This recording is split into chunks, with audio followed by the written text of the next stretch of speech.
In this video, we will compare Notch Nook and the boring Notch to each other and see which one is better.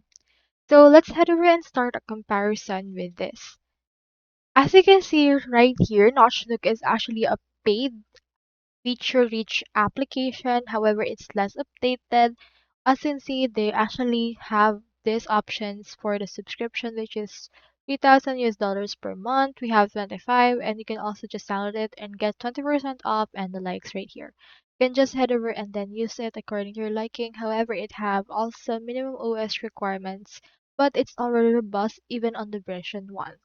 However, Boring Notch is actually a free alternative to Notchbook. It offers similar core functions like media controls, file shelf, and widgets, and it often favored for its ongoing updates, community support, and cost effectiveness.